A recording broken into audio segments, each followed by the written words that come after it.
Regresamos. Noticias todo el tiempo. La opinión de... Ya estamos de regreso en Noticias todo el tiempo y me da mucho gusto saludar a Julio Capuano. ¿Cómo estás, Julio? Hola Dani, muy buenos días, bien, gracias ¿Dónde por acá. andas? Ya te vi. ¿Qué tal, Julio? ¿Cómo estás? Bien, bien, gracias. Aquí un Cuen- poco con la garganta medio rara, pero bueno, ahí vamos a esos cambios de clima. Pero ya listo para informarnos, como siempre, buenos temas de comercio. Totalmente. El día de hoy precisamente traigo un tema que es algo interesante en materia de comercio exterior, que es cómo se transporta y cómo se maneja la carga peligrosa. Carga peligrosa, bueno, entiéndase como todo aquello que pone en riesgo la vida humana, las instalaciones o el lugar donde se trabaja y también el medio ambiente. Son tres niveles muy interesantes. A veces esto no se toma mucho en cuenta, pero esto lo vivimos diario todos los seres humanos a nivel internacional. Porque en el mundo se comercializa un poquito más de 200,000 mercancías más o menos que son clasificadas como realmente peligrosas por tres vías, marítima, terrestre y aérea. ¿Por qué digo que todos los seres humanos convivimos esto diario? Bueno, porque principalmente son cinco áreas en las que se manejan estos artículos peligrosos, que son el sector químico, el sector de cosméticos, el agroquímico, el farmacéutico y el automotriz. Vamos a pensar tal vez, por ejemplo, que en nuestros autos, por ejemplo, tenemos baterías de carros. Todo lo que consumimos a diario, por ejemplo, también en cuestión de alimentos, llevan algún tipo de agroquímico.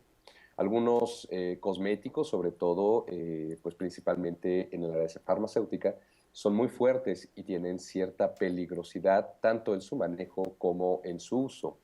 Este tipo de cuestiones, desde hace ya muchos años, son directamente relacionadas no solo con el comercio, sino también, obviamente, con cuestiones muy específicas de lo que tiene que ver con el sector de manejo de prevención de desastres.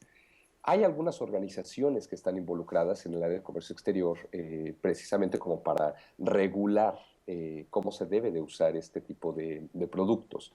La principal, pues por obvias razones, es la ONU, la Organización de Naciones Unidas, quienes emiten reglas, digamos, de cómo hacer la transportación específica de estas materias.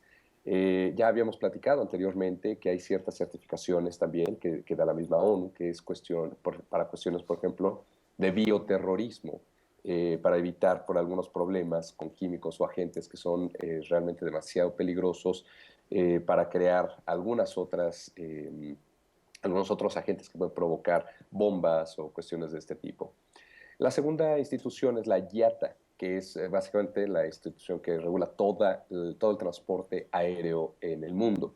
Y bueno, aquí IATA, por ejemplo, tiene muchísimas regulaciones muy específicas sobre cada uno de los productos, pero sobre todo el cómo hacer la transportación. Recordemos que no es lo mismo pues a nivel de piso que a 2,000 metros de altura, la presión es diferente, hay que mantener ciertos estándares y todo esto lo regula IATA.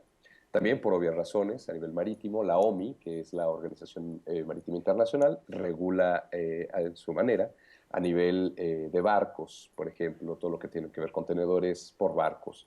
Y la última en nuestro país es la Secretaría de Comunicaciones y Transportes, que emite las normas para cuestiones terrestres, cómo se debe hacer el transporte. Bueno, ¿qué es lo importante de todo esto? Ya que todos estamos conviviendo con este tipo de productos diariamente, bueno, se debe de mantener una clasificación adecuada de ese producto, una identificación. De hecho, seguramente algunas personas de la audiencia pues habrán llegado a ver en algunos cosméticos algunas restricciones y algunos anuncios, tal vez algunos iconos en algunos productos cosméticos sobre todo, donde se dice que puede ser flamable, que puede ser contraproducente en algunos casos, puede generar algunos problemas con el contacto humano. Por eso también es importante que esté bien etiquetado, marcado y pues por obvias razones empacado a la hora de subirlo a cualquier tipo de transportación. A nivel mundial existen 9 divisiones, con muchas subdivisiones, de hecho, de cómo se debe de considerar una carga peligrosa. Esto realmente es algo muy importante. No es no se toma a la ligera por ninguna de estas organizaciones el cómo se debe de hacer el transporte. En el puerto de entrada y en el puerto de salida de cualquier producto, estas mercancías deben ser clasificadas en cualquiera de estas 9 divisiones. Pueden ser explosivos, pueden ser sustancias radioactivas, corrosivas, eh, no sé, inflamables, etcétera. Todo esto también dependiendo si es sólido, si es líquido. ¿Y cómo se debe de manejar esta información? Bueno, es muy sencillo. Cualquier empresa que genere un producto que sea considerado como material peligroso debe de llenar algo que se llama hoja de datos de seguridad. Esta hoja debe de incluir muchísima información, incluyendo obviamente, bueno, los datos de quien lo produce, el contenido específico de ese producto, pero también algo muy importante, que es la manera de remediar cualquier problema que pueda existir, sea al filtrado del producto o al contacto de este producto con alguna otra sustancia. Este tipo de cuestiones son importantes, sobre todo para los transportistas agentes de carga a nivel internacional, porque les da la referencia de saber antes de poder zarpar qué es lo que pueden llegar a necesitar o cómo deben de capacitar su personal para cualquier contingencia que pueda existir, sabiendo y conociendo perfectamente que existe un material peligroso que van a transportar. Ahora, ¿qué es lo que sucede cuando este tipo de materiales no se clasifica adecuadamente? Bueno, adicional a que se paga una multa mínima de entre 50 y 60 mil dólares, se debe de hacer una remediación. Esta remediación viene por parte tanto de la naviera, si es el caso, por ejemplo, marítimo, la aerolínea, etcétera, o el agente de carga, pero también debe de venir de parte del mismo proveedor. El productor es el que está ejerciendo, obviamente, la hoja de datos de seguridad y le dio la indicación. Entonces hay una corresponsabilidad. ¿Cómo es que se sabe de manera súper puntual qué tipo de producto es? Bueno, hay algo que se llama número ONU, que bueno, obviamente el Comité de Expertos en Transportes de la Organización de Naciones Unidas creó esto. Es un número que tiene 4 dígitos que van desde el 1 hasta el 3500.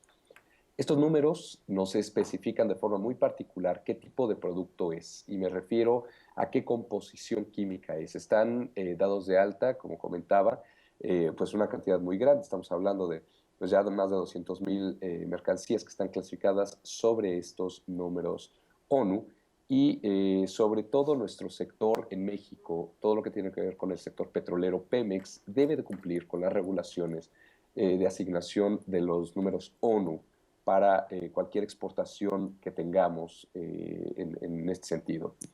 Hay algo muy interesante, Dani, también que hay que mencionar.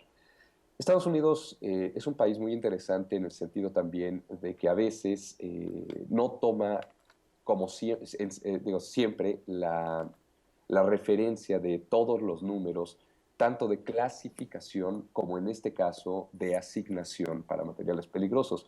De hecho, en Estados Unidos se tienen sus propios números, que aun cuando son eh, realmente los mismos, o sea, son parecidos, solo hay 6 diferencias, se llaman los números NA de Norteamérica. Ellos generan este tipo de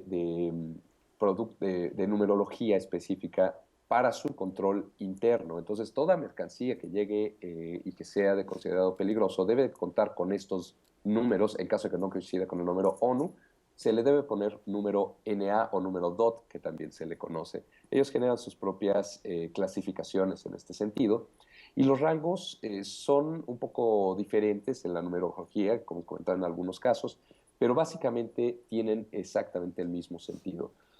Ya hemos visto casos, por ejemplo, en donde se han dado actos de bioterrorismo en algunos sentidos en el sector agroalimentario y cosmético también.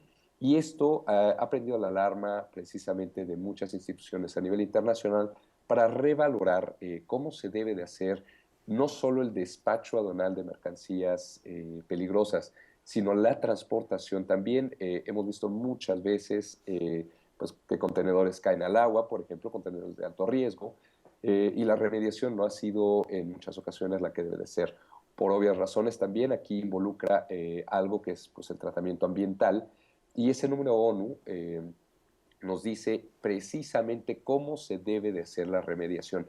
y cada secretaría o agencia a nivel internacional que tenga que ver con el medio ambiente, en este caso nuestro país, la Semarnat, debe de estar al tanto de, obviamente, esta numerología para homologarla en caso de algún problema, sobre todo en el transporte de materiales radioactivos y materiales que sean muy peligrosos. Vamos a considerar, obviamente, que también hay materiales peligrosos que se manejan en pequeña escala, Dani. No solamente son a nivel de contenedor.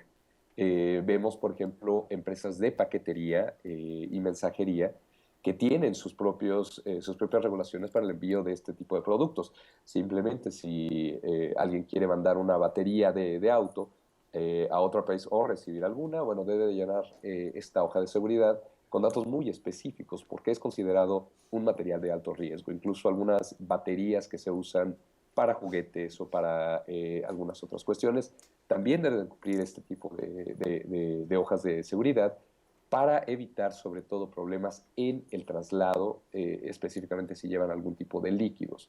También entra el área, por ejemplo, de lo que son los focos, específicamente, algunos tipos de focos. Y como ves, bueno, convivimos a diario con materiales peligrosos, que sean nacionales o importados, pero lo más importante es que existe una regulación al respecto y es muy importante que a veces también nosotros estemos al tanto de qué es lo que debemos hacer en este sentido. Hay manuales muy específicos que ha desarrollado la ONU, pero también en nuestro país, Profepa y Semarnat. Voy a estar dejando en el Twitter algunas de estas ligas, que es algo interesante y que, bueno, es algo prioritario para el área de comercio internacional. Bueno, pues muchas gracias, Julio Capuano. Como siempre, un placer. Lo que dices es muy interesante, tanto para la gente que de repente quiera, pues que esté haciendo la producción de algún producto, como bien mencionaste, que cheque la regulación para que lo pueda exportar, asimismo la gente que importa, y uno mismo como usuario, como también mencionaste, cuando queremos enviar cualquier objeto a algún otro lado, pues saber que cumpla con todo el reglamento para que no sea algo peligroso. Muchas gracias, Julio Capuano, como siempre, por tu intervención. Gracias a ti, Dani. Saludos al auditorio. Hasta luego. Hasta luego, muy buen día.